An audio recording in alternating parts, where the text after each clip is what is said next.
Hey everyone, I'm back with another video, and on today's video we're going to make carrot cake. And we're going to make little miniature carrot cakes because I don't really like big carrot cakes. I want like small bite size. So let's get right into it. Let's waste no time. Here I have the ingredients measured out and measured out, and I'm going to introduce to you the ingredients step by step when we get to them. So let's get started with the first step. The first thing we want to do is mash up our banana. And I have this type of banana, but you can use regular bananas. So what you do is you cut the little stem, and then you cut in between, and you open them up, and you release the flesh. And I'm just going to put it in my mortar and pestle. So what I'm going to do is mash it up in my mortar and pestle.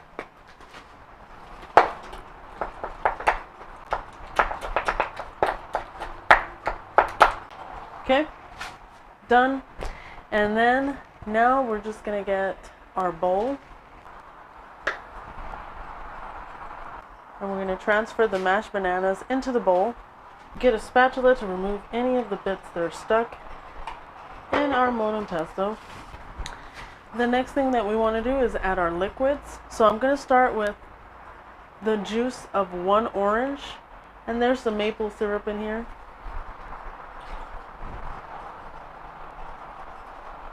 I'm also going to add 1 tablespoon of maple syrup. Now that it's right here into the bowl, I added 1 tablespoon of maple syrup.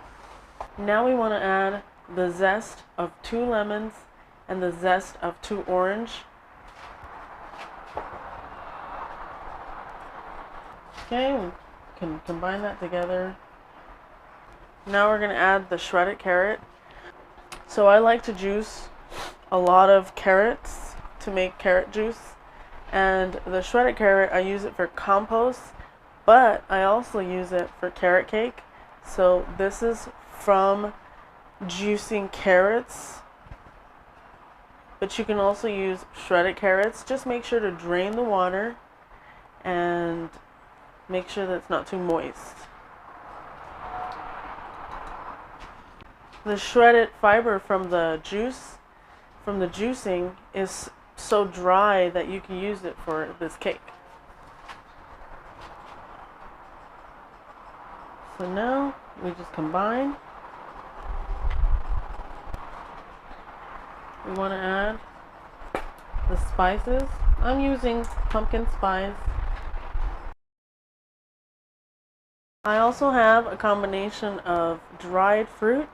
I have 1 date, I have 1 crystallized ginger, I have a tablespoon of cranberries, and a tablespoon of golden raisins. And also a teaspoon of flax seeds. I'm using golden ones. I also have some pecans. Now we're going to stir this together. We're going to add our liquid in. This is a 1/2 cup of soy milk and a 1/2 cup of water to 1 tablespoon of apple cider vinegar. Now I'm going to stir that together. And I'm going to make a welt. And I'm going to start adding my flours in. This is a coconut sugar and date sugar, but you can use just one. You just need a 1/2 cup of sugar, and I have vanilla bean powder here. And then I'm going to add whole wheat flour. Now we're going to stir that together.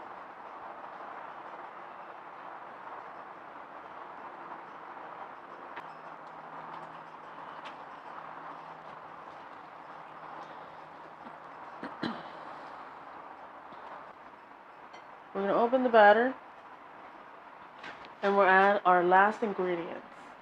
This is cornmeal and baking powder.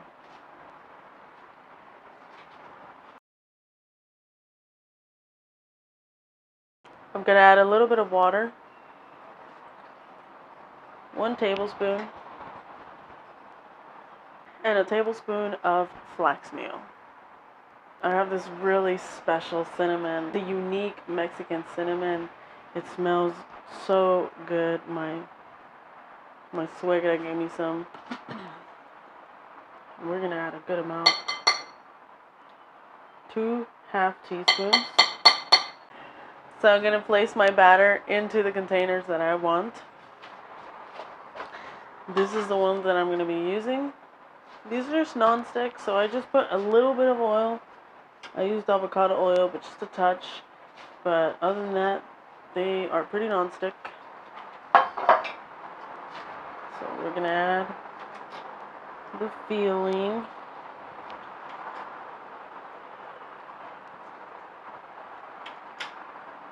And hope for the best.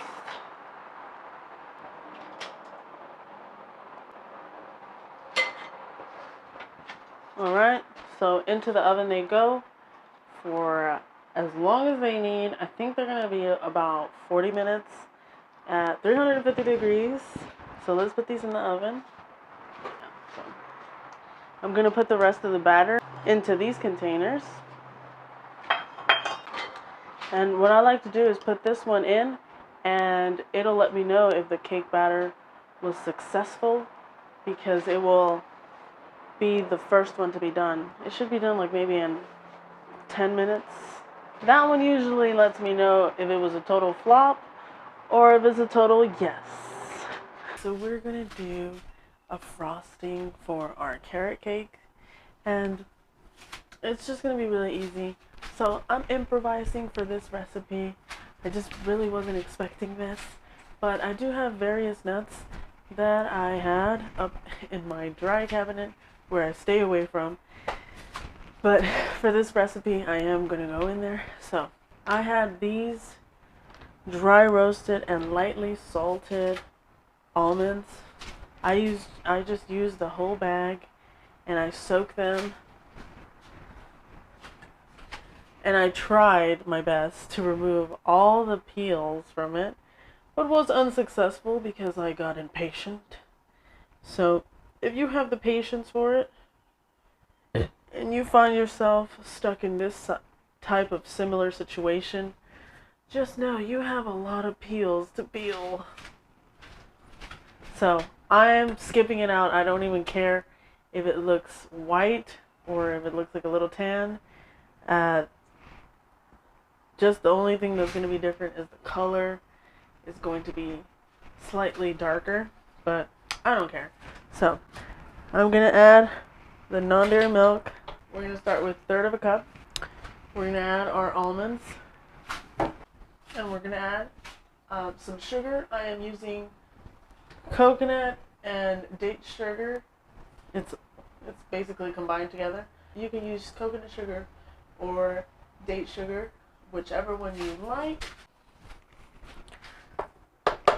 So the sugar goes in. So all our ingredients are in the blender. Now we're going to blend it till it's smooth.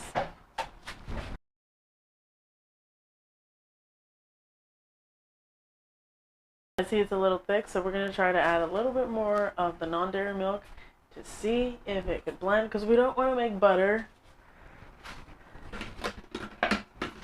It looks like a butter right now.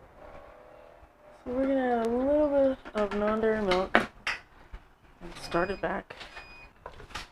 I think it's going to need way more non-dairy milk because it looks exactly like a nut butter right now. So I'm going to add more.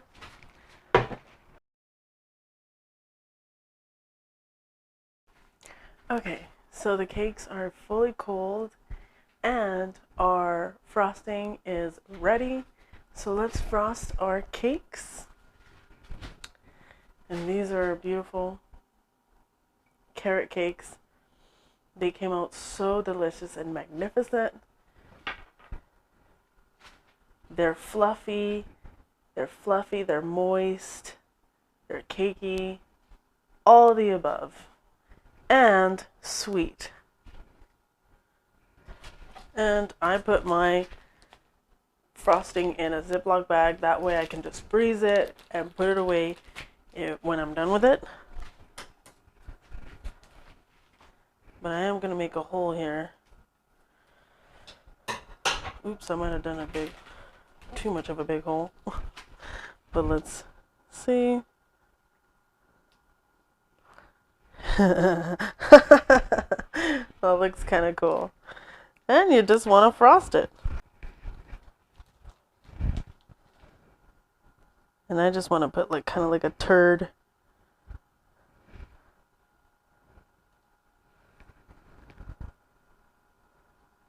This frosting tastes really good. But as you can see, our cakes are done, and they're so cute and perfect. You can add any toppings on the top, but I'm gonna leave it just as is because it looks so